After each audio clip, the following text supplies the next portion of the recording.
Jiena għamilt din il-mistoqsija għaliex la darba il-gvern għażel li jinjora il-istejħa tal-maġġoranza tal-poplu ta' Malti għax nafu li kien hemm il-maġġoranza tal-poplu Malti wawċi li kien kontra l-iskema ta' ċittadinanza għalkemm il-gvern kien jaf biha din iddeċida li xorta jirrombla minn fuq din il-maġġoranza tal-poplu fil-Parlament Malti u jiena għażilt li bħala rappreżentanta ta' dan il-poplu fil-Parlament Ewropew nistaqsi biex il-Kummissjoni tidħol iżjed din il-liġi. Jiena nifhem li l-Kummissjoni taħseb li s-sitwazzjoni taċ-ċittadinanza hija suġġett li jaqa' taħt il-kompetenza nazzjonali biss hemm wisq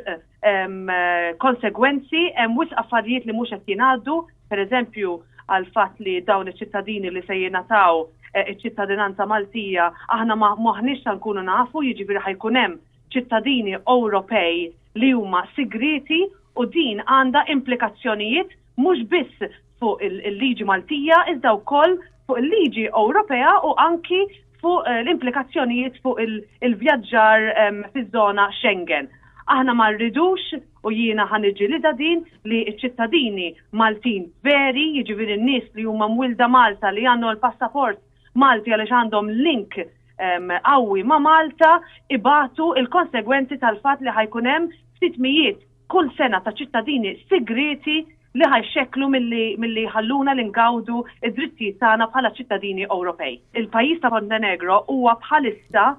kandidat membru tal-Unjoni Ewropea. Inti meta tkun kandidat, il-Kummissjoni Ewropea teżamina l-liġijiet kollha tiegħek. Waħda minn dawn il-liġijiet hija waħda simili għal Malta, jiġifieri li l-passaporti fil-Montenegro kienu qed jingħataw anki lil persuni li mhumiex ċittadini Ewropej jew ċittadini tal-Montenegro tradizzjonalment kif nafuhom aħna. Il-Kummissjoni qed taqsit biex il-Gvern tal-Montenegro janalizza din is-sitwazzjoni u jispjega